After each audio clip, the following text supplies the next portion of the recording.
Oğlum akşama Nebahat teyzenler gelecek, bir de bir oğlu var 12 yaşında, haberin olsun. Anne hayır ya, ne zaman misafir çocuğu gelse bilgisayarın bir parçası bozuluyor, istemiyorum artık. Yok bu seferki de çok iyi anlaşacaksın, güven bana.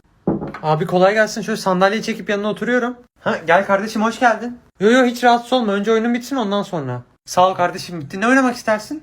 Aslında bir çizgi film falan izlesek fena olmaz. Tamam gel, ben sana televizyonu açayım. Yok ya, yeni çizgi filmler.